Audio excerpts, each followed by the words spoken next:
Novembre 9-6 Tango. Maintenez à 2000 pieds, dernière approche. Ne retransmettez pas. Si vous perdez les signaux pendant 5 secondes, abandonnez le radar. Dirigez-vous d'après la balise extérieure afin d'atterrir avec instrument.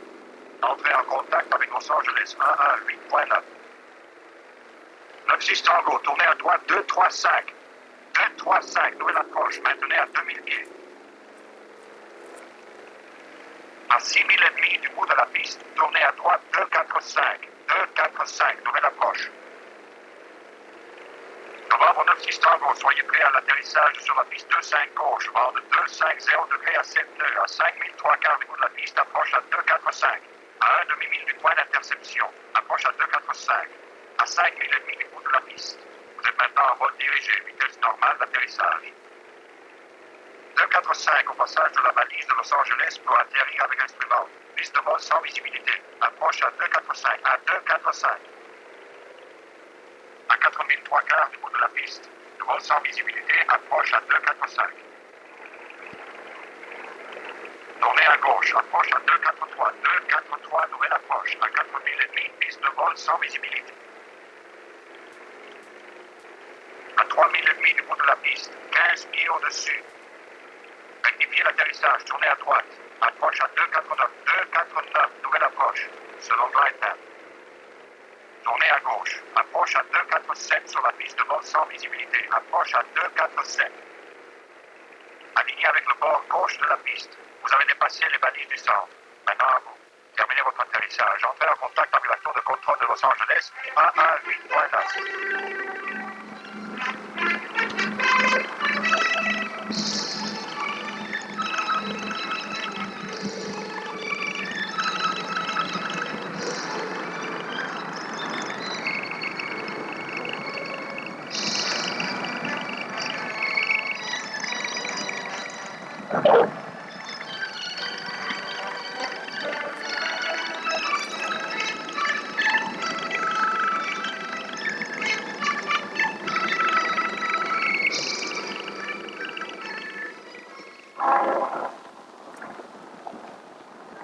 Un aéroport est quelque chose de fascinant. Les voyageurs sont tout excités à l'idée de partir au loin. Activité et bruit des avions qui atterrissent ou décollent. Et dans les coulisses a lieu une scène que peu s'imaginent, mais qui par elle-même est fascinante.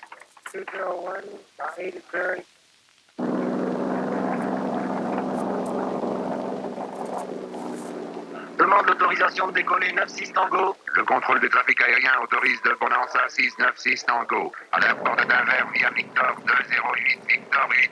Passez 8 minutes à plus de 6000 pieds. Maintenez-vous à 8000 pieds. Les hélices, prêts à décoller. Magnéto, bien. Liberté de mouvement des contrôles de vol, bien. Altimetre, montre et gyroscope, bien. Porte et fenêtre fermée assurée, bien.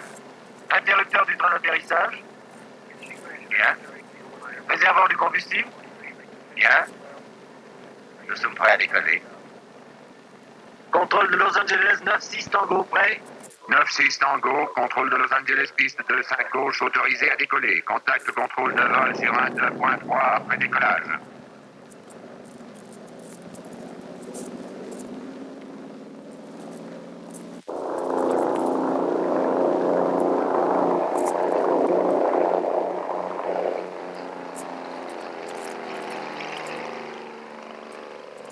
Relève le train.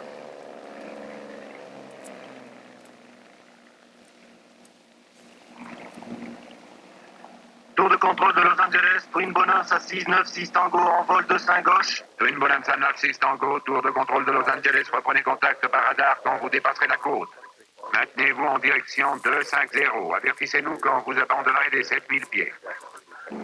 Allô, bienvenue à bord du 696 Tango. J'ai la grande joie de vous dire que le copilote, c'est mon fils Jim. Il me semble, Jim, que le moment est venu d'expliquer ce qui se passe dans la cabine. Comme vous pouvez le voir, nous volons dans le brouillard. La visibilité est nulle au-delà de quelques mètres. Et nous employons nos instruments pour savoir où nous sommes et ce que fait l'avion. Il est nécessaire de voler à l'aide de ces instruments quand on n'a pas de visibilité. Ce manque de visibilité peut être dû au brouillard, au mauvais temps ou à une nuit trop obscure. Les instruments contrôlent notre route automatiquement, mais le pilote a la responsabilité de la programmation du pilote automatique. Il règle les instruments et se prépare à prendre lui-même l'avion en main. Le personnel à terre suit également notre route et nous aide au moyen du radar. 9-6 Tango sortant des 7000. Une bonance à 9-6 Tango. Votre position 6000. À l'ouest de Wilmington. Maintenant, rentrez en contact avec le radar de Los Angeles 126.0. Je puis vous assurer qu'il y a une différence énorme entre cette façon de voler et celle du début du siècle. À l'époque, l'avion ressemblait plus à un jouet qu'à un instrument.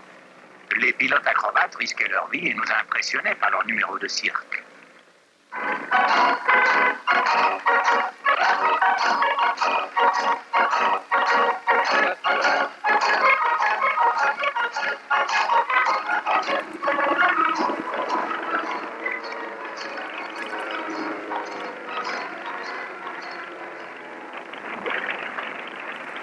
Les premiers pilotes se dirigeaient exclusivement par leur sens, la vue, l'équilibre et leur sens d'orientation. Ils appelaient ça la sensation de sécurité. C'étaient des experts qui pouvaient faire ce qu'ils voulaient avec leur avion, excepté voler dans les nuages. Chaque fois qu'ils essayèrent de le faire, quelque chose se détraquait et généralement il y avait un mort. Naturellement, ces avions primitifs n'avaient pas les instruments dont tout pilote a besoin à notre époque. De nos jours, la loi exige que tous les avions soient équipés avec ces instruments. Mais il arrive encore des accidents dus au mauvais temps. Pourquoi? Eh bien, étudions un de ces accidents. Un pilote privé revenait un soir chez lui accompagné de 3 amis. Plus la nuit tombait, plus il leur était difficile d'éviter les nuages. Et soudain, ils se trouvèrent en plein dans les nuages. L'avion fut porté comme manquant, et l'on commença les recherches. Colonel Richard, puis-je vous poser quelques questions au sujet de l'accident? Depuis combien de temps l'équipe de secours est-elle à la recherche de l'avion? Depuis près de 72 heures, c'est-à-dire depuis lundi matin. Combien d'avions participent-ils aux recherches? 35. Entre avions militaires, privés, de la marine des États-Unis et l'escadrille de la police de Los Angeles. J'imagine qu'il vous sera difficile de répondre à ma question, colonel, mais y a-t-il des chances de retrouver des survivants? Bien sûr, nous n'aimons pas prendre une attitude négative dans des cas pareils, mais l'expérience montre que les recherches entreprises à cette époque de l'année sur un terrain accidenté et par un tel climat sont très difficiles, surtout quand il s'agit, comme c'est le cas d'un avion blanc, qui se confond avec la neige. Nous avons participé aux recherches et nous partageons le pessimisme du colonel et de ses hommes. Malheureusement, l'avion était enseveli sous la neige et les recherches furent abandonnées. C'est seulement plus tard, au dégel, qu'on en découvrit les restes. 4 hommes sont morts ici bêtement. Voilà un accident typique du mauvais temps. Oui, un bon pilote.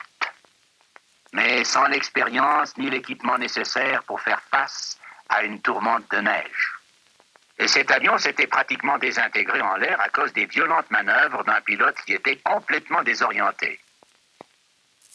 Tout en nous souvenant de ce que nous avons vu, je vais vous faire entendre un enregistrement d'un pilote qui n'était pas préparé à ce qu'il allait affronter. Il volait sur un avion bimoteur très bien équipé, mais il ne savait pas utiliser les instruments.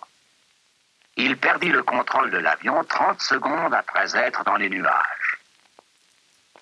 Sierra 64 Alpha, are you equipped and qualified to fly instruments? I have enough instruments to fly. I had maybe 18 hours, but I have not got a reading on all 4 as of yet. Cessna 64 Alpha, and what are your intentions? I would like to come on in. Roger 64 Alpha, are you requesting emergency authority to descend through the IFR conditions to land?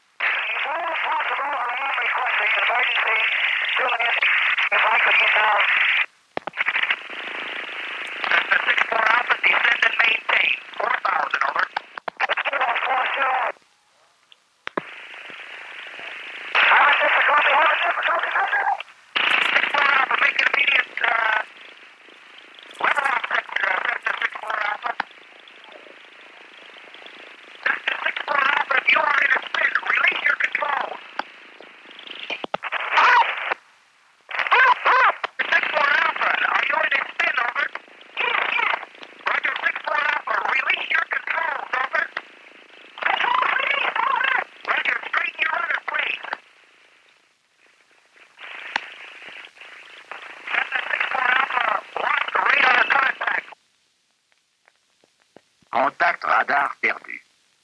À ce moment-là, l'avion s'écrasa et le pilote et ses 2 passagers ont été tués. Ici, à l'Institut des sciences Moody, des accidents comme celui-ci nous consternent. Mais nous sommes convaincus que la plupart d'entre eux pourraient être évités. Pourquoi ces accidents? Nous avons étudié le problème dans tous ses aspects. Les avions modernes et leurs instruments. L'origine de ce que l'on appelle la vrille de la mort. Et toutes les erreurs possibles des pilotes. Nous avons la pleine conviction que la majeure partie du problème repose sur une mauvaise interprétation du mécanisme humain de l'équilibre. Si vous êtes pilote, ce que vous allez voir et entendre pendant les minutes suivantes peut être votre meilleure assurance vie. Jim? Nous savons bien qu'il nous est possible de marcher avec les yeux fermés en maintenant l'équilibre. Mais saviez-vous qu'un pilote ne peut pas voler avec les yeux fermés? Avec les yeux fermés, il ne peut pas savoir s'il vole droit, s'il dévie, monte ou descend. Beaucoup peuvent ne pas être d'accord avec ce que j'affirme. Il y en a qui pensent que pour maintenir l'équilibre, nous n'employons que le sens de l'ouïe. Mais cela peut être une erreur très dangereuse. Le sujet de notre démonstration est un gymnaste, avec un sens prononcé de l'équilibre et de l'orientation. Nous allons maintenant lui bander les yeux de façon à ce que la perception dépende uniquement de l'ouïe. Il nous dira ce qui se passe. Êtes-vous prêts? Oui. Je tourne à droite. Je tourne à droite. Je tourne à droite. Je tourne à droite. Je continue à tourner à droite. Je tourne plus lentement. Plus lentement. Encore plus. Encore plus. Plus lentement. Je suis arrêté. Je suis arrêté. En êtes-vous sûr? Oui. Maintenant, je tourne à gauche chaque fois plus vite. Je tourne à gauche. Vous sentez-vous mal? Non, je suis très bien. Bon, enlevez le bandeau. Maintenant, je me sens mal. Regardez ses yeux. Pendant qu'ils étaient couverts, il a perdu, sans le savoir, tout contact avec la réalité. Quand le bandeau lui a été enlevé, ce qu'il a vu est entré en conflit avec ce qu'il sentait. Et le conflit a été si grand que le cerveau n'a pas pu le résoudre. Cela ne dure qu'un instant, mais l'homme est profondément perturbé. Un examen minutieux du mécanisme de l'équilibre de l'ouïe nous dira pourquoi. Cet organe est formé par 3 canaux reliés entre eux et remplis de liquide. Voici le modèle d'un seul canal. Les billes rouges indiqueront les mouvements du liquide. Ceci représente un des milliers de poils sensitifs qui existent. Il réagit au moindre mouvement. Quand on commence à tourner, le liquide tarde à se mouvoir à cause de son inertie. Les poils sensoriels s'inclinent et envoient au cerveau des signaux qui indiquent le mouvement. C'est alors que le pilote peut se trouver face à un sérieux problème. Remarquez que le mouvement du liquide est en retard sur celui du canal. Quand la vitesse du liquide devient la même que celle du canal, les poils sensoriels ne réagissent plus et nous pensons que nous sommes arrêtés. Maintenant, arrêtons le canal. Le liquide continue son mouvement, inclinant les poils sensoriels dans la direction opposée. Cela nous fait croire que nous tournons dans la direction opposée alors que nous sommes arrêtés. Il est clair que le sens de l'équilibre implique autre chose que le sens de l'ouïe. Il en est ainsi. L'équilibre dépend de 3 sens. De l'ouïe, de la vue et d'un sens interne de mouvement et de position provenant de l'intérieur de notre corps. Le sens de l'ouïe, qui ne représente qu'une partie du système composé que nous avons étudié, ne peut à lui seul fonctionner parfaitement. Pour pouvoir voler, le pilote doit avoir un repère visuel, afin d'éliminer les fausses sensations en provenance des autres sens. Un pilote volant avec des instruments a des points de repère. Il peut voir, grâce à ces instruments qui lui donnent des points de référence beaucoup plus précis que ceux de n'importe quel pilote qui vole par beau temps. Mais s'il est vrai que tous les pilotes emploient des instruments pendant le vol, peu d'entre eux auraient l'idée de voler simplement avec des instruments. Ils ne se rendent même pas compte qu'en volant par temps clair, et même en se concentrant sur leurs instruments, leur point de référence visuel se trouve hors de l'avion. Vous souvenez-vous du pilote du premier accident? Il avait étudié le vol avec instrument pendant un certain temps. Écoutons ce que dit le deuxième pilote. I had thinking speed noise, but I have not got a Avant qu'un pilote ne puisse voler exclusivement avec des instruments, il doit acquérir une seconde nature qui lui permette de remplacer sa capacité de référence visuelle normale par celle des instruments. Et il doit avoir foi en eux, car c'est d'eux que va dépendre sa vie.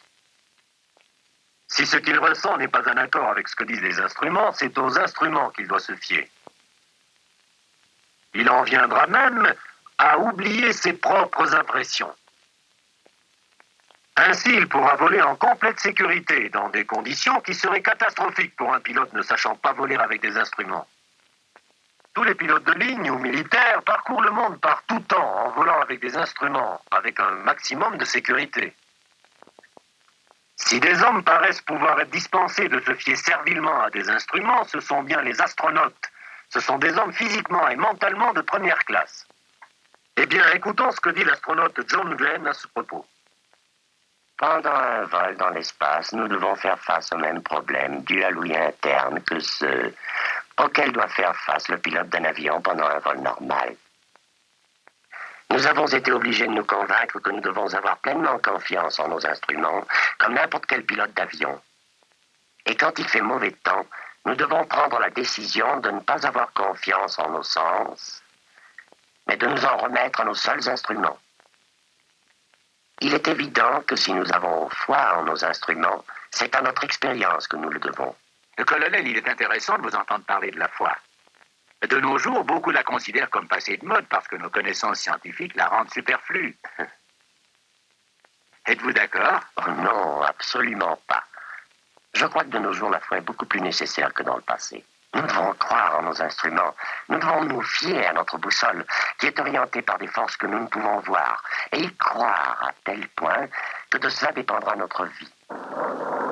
Pendant ces dernières années, nous avons employé le 9-6 Tango pour photographier des paysages impossibles à photographier autrement. Par exemple, les ruines de Tikal, situées en plein cœur de la forêt guatémaltèque, ou cette expédition arctique. Ou bien ici, en Afrique.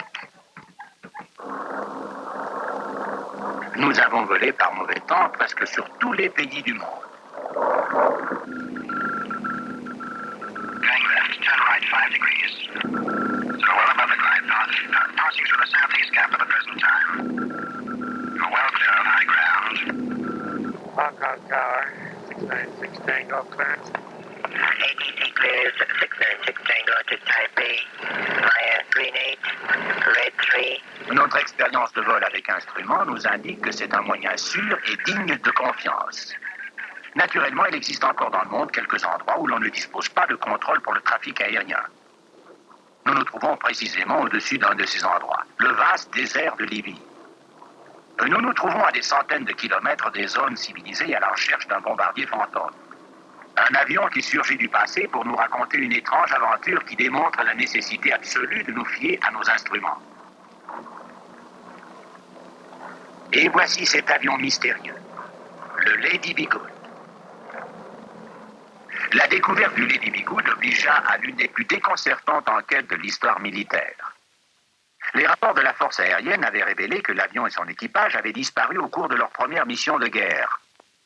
Il semblait impossible qu'il se trouvât à plus de 1500 km de l'objectif et en direction opposée à la base.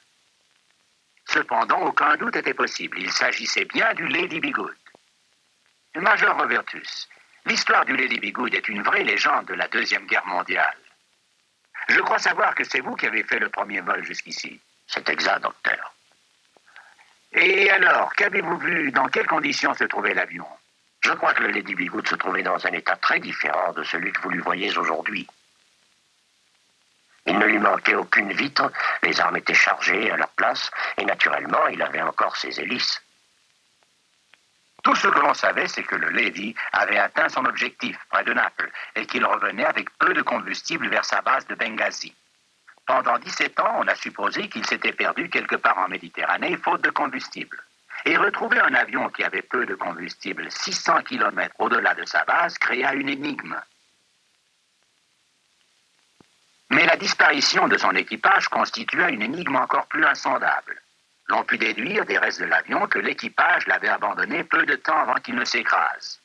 Les membres de l'équipage semblaient s'être évaporés sans laisser de traces. Et voici cet avion mystérieux, le Lady Be Good. La découverte du Lady Be Good obligea à l'une des plus déconcertantes enquêtes de l'histoire militaire. Les rapports de la force aérienne avaient révélé que l'avion et son équipage avaient disparu au cours de leur première mission de guerre. Nous nous trouvons précisément au-dessus d'un de ces endroits, le vaste désert de Libye. Nous avons volé par mauvais temps presque sur tous les pays du monde. Nous avons vu dans quelques conditions se trouvait l'avion et son équipage. Plus d'un an plus tard, on découvrit l'endroit où ils descendirent en parachute. L'un d'eux abandonna ce parachute. Les parties exposées au vent étaient détériorées par le Simoun. Le reste fut retrouvé presque neuf. On trouva cette douille d'une fusée d'alarme. Près de là, on retrouva le corps du lieutenant Boravka, celui qui eut le plus de chance car son parachute ne s'ouvrit pas. Mais qu'arriva-t-il aux autres? On suppose qu'ils ne purent aller bien loin, car de jour la température atteint 57 à 60 degrés. Les experts affirmèrent qu'ils ne pouvaient pas avoir marché plus de 80 kilomètres. Par hasard, on découvrit ici 5 corps à l'incroyable distance de 125 kilomètres de l'endroit de leur chute. Je vais lire quelques fragments du journal qui se trouvait près d'un des corps. Jeudi 8, dune de sable brûlante, situation désespérée. Le Simoun continue à souffler, tous très faibles. J'ai cru que Sam et Moore étaient morts. La motte a perdu la vue. Nous avons tous les yeux très irrités. Vendredi 9, Shelley, Rip et Moore se sont séparés pour aller chercher de l'aide. Nous autres, nous sommes exténués. Il semble impossible que 3 hommes aient pu lutter encore, mais il en fut ainsi. Le sergent Ripslinger, appelé Rip, dans le journal, avança encore 40 kilomètres. Le sergent Shelley arriva jusqu'ici. Il avait marché 183 kilomètres. Le corps du sergent Moore n'a pas encore été découvert. Nous ne saurons jamais jusqu'où il est arrivé. Mais quelle fut la raison qui fit que ces malheureux s'éloignèrent de leur base et s'enfurent mourir dans le désert? Cette nuit-là, lorsqu'ils revenaient de Naples, alors que l'équipage sentait que le voyage de retour était loin de se terminer, les instruments commencèrent à travailler d'une façon étrange. L'aiguille du radiocompass automatique se dévia indiquant qu'ils avaient dépassé leur base. Mais en fait, il fallait encore des heures pour arriver. À l'altitude de leur vol, ils peuvent avoir un vent extrêmement favorable qui les fit rapprocher de la base avec des heures d'avance. Ils étaient en mauvais état ou bien l'ennemi envoyait peut-être de faux signaux. Il n'était pas possible qu'ils furent arrivés. Ils continuèrent. Du moment qu'ils avaient perdu la foi en leurs instruments, l'unique espoir qu'il leur restait était de localiser le phare de Benghazi. Le pilote descendit au-dessous des nuages et tous commencèrent à chercher une lumière qu'ils ne verraient jamais. Elle se trouvait à de nombreux kilomètres derrière eux.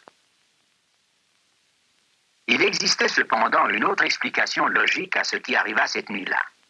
Une explication en accord avec les instruments. À l'altitude de leur vol, ils peuvent avoir eu un vent extrêmement favorable qui leur fit approcher la base avec des heures d'avance. Nous savons maintenant que c'est ça qui arriva. Les instruments avaient raison. Ils furent minutieusement examinés quand l'avion fut découvert dans le désert. Ils travaillaient à la perfection.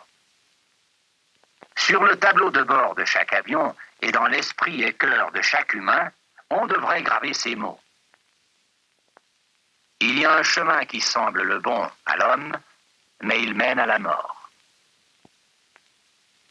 Vous souvenez-vous des signaux de l'ouïe interne? Quelques-uns sont bons, d'autres nous trompent. Mais sans un point de repère externe exact, nous pouvons être complètement dans l'erreur, sans même le savoir. La même chose peut s'appliquer à la raison et à la logique. Quand l'homme est placé devant 2 issues également logiques, il ne peut se fier à son seul sentiment. Il lui faut absolument dans ce cas un élément extérieur, un point de repère pour le guider. Le vol aux instruments se base sur le solide principe que l'homme doit avoir un point exact de référence, indépendant de lui-même, et qu'il doit avoir une foi à toute épreuve dans ses instruments. Un astronaute lancé dans l'espace dépend des lois que l'on emploie pour calculer sa trajectoire. Il sait que ces lois ne vont pas changer avant son retour sur la Terre. Foi inébranlable. Des lois immuables dépend l'univers, qui est la base de la science moderne. Actuellement, dans un seul domaine, l'homme continue à croire à cette idée démodée qu'il n'y a pas de loi absolue qui puisse le guider. C'est le domaine moral et spirituel. Là, l'homme n'a fait absolument aucun progrès. Là, il se refuse à accepter pour sa conduite un point de repère extérieur à lui-même. La pierre angulaire de tout l'énorme réseau de contrôle du trafic aérien c'est la foi du pilote. Sans elle, tout est inutile et le pilote est irrémissiblement perdu. Vous souvenez-vous de ce cri déchirant demandant de l'aide? À ce moment-là, le radar suivait la piste de l'avion. Tous les instruments et l'équipement électronique étaient à l'œuvre. Les hommes au sol faisaient l'impossible pour l'aider. Mais il y avait quelque chose d'extrêmement important qu'ils ne pouvaient faire pour le pilote. Ils ne pouvaient croire pour lui. Dieu nous a donné un système complet pour nous guider moralement et spirituellement. Il nous a donné ce livre qui nous décrit ses lois immuables. Ici aussi, la foi est la base de tout le système. Sans elle, tout le système devient inutile. La foi en est la base indispensable pour chaque individu. Bien sûr que d'autres peuvent vous y aider, mais en dernier lieu, c'est votre responsabilité personnelle. La foi est à nouveau la différence qu'il y a entre la vie et la mort. Il y a un chemin qui semble le bon à l'homme, mais il mène toujours à la mort. Mais il y a une merveilleuse alternative qui provient de l'amour de Dieu pour l'homme. Parce que Dieu a tellement aimé le monde qu'il a donné son Fils unique pour que tous ceux qui croient en lui ne périssent point, mais qu'ils aient une vie éternelle. Conscient de ses limites physiques, le pilote qui vole avec instrument s'en remet sans réserve aux indications qui lui sont fournies. Vu les exigences et les limitations spirituelles de l'homme, n'est-il pas encore plus urgent pour nous d'accepter les indications que nous offre Dieu? Recommande-toi à Jéhovah pour ta route. Aie confiance en lui. Lui te protégera.